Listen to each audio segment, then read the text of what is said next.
And our last speaker on this particular panel is Jessica Cornejo from Silicon Valley Clean Energy, talking really, I think, tying together the two presentations and speaking to her team's research on how these best practices we're hearing about could be more widespread and institutionalized. So please take it away. Of course.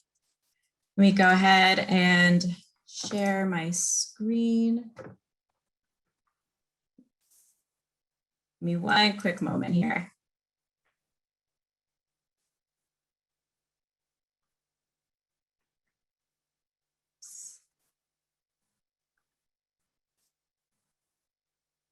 Oops. One, you might need to stop sharing for Jessica to be able to share. Yeah, let's see. Can we share on your side, Juan, if it's possible? So you're saying just go to the next slide? Yeah. Jessica? Okay. All right, perfect. Well, thank you for the introduction. Like Barry mentioned, my name is Jessica Cornejo, and I am the Energy Services Specialist at Silicon Valley Clean Energy. I'm very excited to share with you all a best practices guide that we recently published on permit streamlining. So Juan, if you go to the next slide.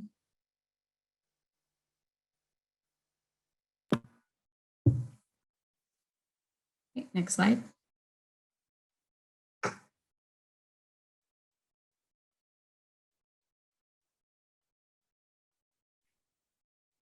Next slide. Are you not able to see it? I see the title screen. Yeah, it's just title slide one.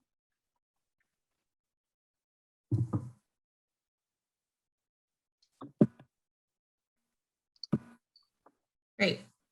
So I'll go ahead and give some background on who we are and what we do. We are the Community Choice Energy Provider, or the CCA, that serves 13 communities within Santa Clara County. So we provide carbon-free energy to our residential, commercial, and municipal customers. I do want to note that we do not serve the cities of San Jose, Santa Clara, and the city of Palo Alto. One of our main functions at SVCE is to provide innovative solutions and programs to help our communities fight climate change and to reduce their emissions. Next slide. So in order to advance decarbonization, permitting plays a very key role in this space. And so based on a study by the CEC, for the state to meet its 2030 GHG reduction targets, all new buildings will have to be all electric, and at least 20% of buildings will need to be retrofitted with all electric appliances. This in turn will increase the demand on permits on our building departments. And so we developed this best practices guide, as well as a baseline assessment, to help not only our member agencies, but other jurisdictions prepare for this transition. Next slide. So a little overview on our program activities. We did contract with TRC last year to carry out this work.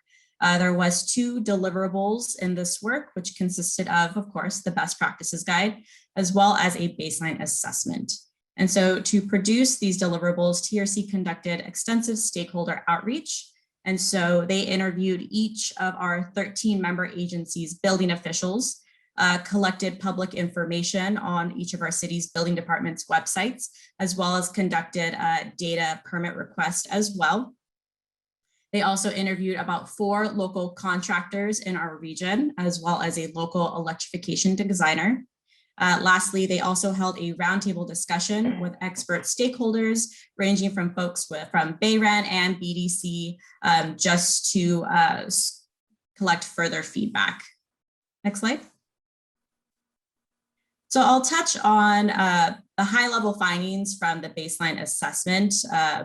And so first and foremost, across all 13 of our member agencies, the permitting and inspection process for all electric technology was relatively consistent. There were some few minor differences in terms of timelines and permit fees, as well as online capabilities.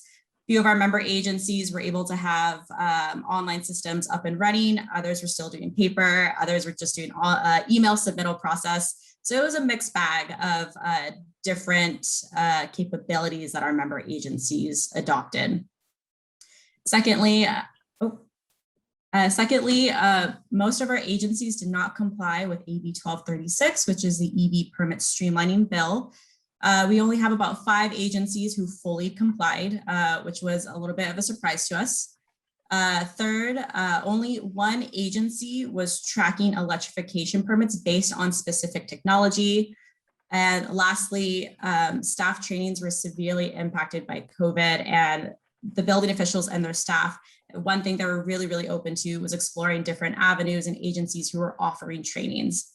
Next slide. All right, and now I'll provide an overview of the best practices guide. To note, the document is a public document. It is available on our website, and I'll be happy to share the PDF version and the follow-up materials to this. The best practices guide does list a total of 13 recommendations, and the guide is organized into 2 categories: a set of recommendations for jurisdictions and a set of recommendations for third-party entities like IOUs, CCAs, and other regional agencies. Next slide. Now, for the sake of time, I will not be going through all 13 of the recommendations outlined in the guide. So today I'll just be reviewing 8 very briefly based on these 4 categories, which is staff trainings, customer service, aligning processes with public policy objectives, and a need for regional collaboration. All right, next slide. So as we heard from previous presenters and folks from the BayREN reps, the online trainings have been extremely helpful for multiple building department staff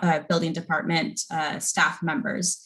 And so again, this is really prominent when we interviewed our building officials. And so the best practice, one of the recommendations outlined, is to develop or seek out trainings specifically on electrification technology. During the interviews, the most prominent appliance that came up was battery storage. Again, it is ever changing. There is nuance within the process. And so specifically having trainings dedicated to the technologies that are a little bit more advanced or ever changing would be really helpful for staff when either it comes up on a permit application or when it comes up in the field during inspections.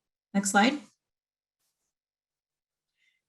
For the next grouping, in terms of customer service, identifying electrification projects as early on in the process, whether through guidelines or a checklist, would be extremely helpful for the customer and for the staff to ensure that the application is complete and accurate. And it would also shorten the plan review timelines, since it would eliminate the need for staff to ask for additional information or the correct information if the applicant didn't fill out the original documentation correctly. Next slide.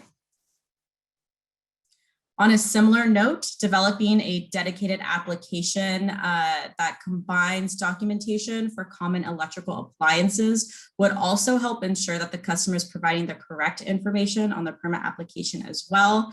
For example, to Ron's point, San Jose now has a dedicated application just for heat pump water heaters.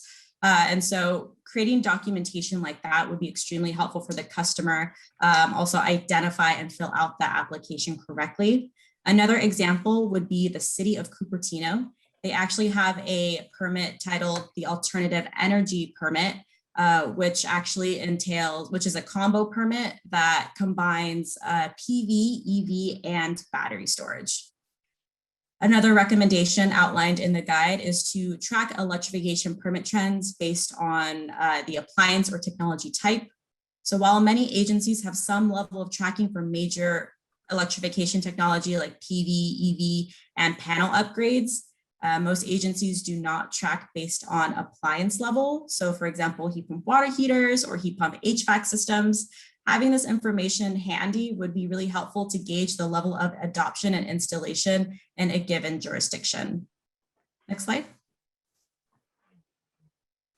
Now this one is a bit tricky, but aligning processes with public policy, establishing a permit fee consistency between all electric appliances and natural gas appliances can help reduce the current financial burden associated with electrification, since oftentimes existing fee structures usually result in higher permit fees for electric appliances. compared to their gas counterparts. And so a strategy for this, an example would be the Santa Clara County's combined MEP permit, or mechanical, electrical, and plumbing permit, that essentially charges just a flat rate for up to 3 items on an application. I do want to note, we understand that many building departments operate on a cost recovery model. So any effort to reduce or tweak the existing permit fee structures would likely require some form of subsidy or another source of funding. Next slide. Oh. Back one. Thank you. And the last grouping of the recommendations is regional collaboration. And so one of the most prominent barriers that the contractors stated within the interviews was that it was a really tedious process for them to learn new application procedures for each city, and that it was a time-consuming and costly process for them. And so aligning permit application requirements would significantly reduce the workload for customers and contractors, and potentially reduce application errors and the needs for corrections by providing a more consistent process. And so I think BayREN has been doing a really awesome work. Again, for example, this forum of bringing in together key stakeholders and different agencies on a regional level to figure out and strategize these solutions together. Next slide.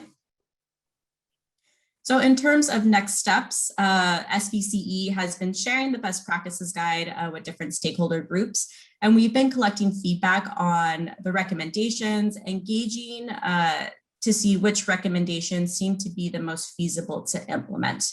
Moving forward, we really hope to establish a more strong relationship with our building officials and our member agencies, and work with our local partners to work together to figure out how we can make these recommendations actionable and implementable. Next slide. Great, and that was my presentation.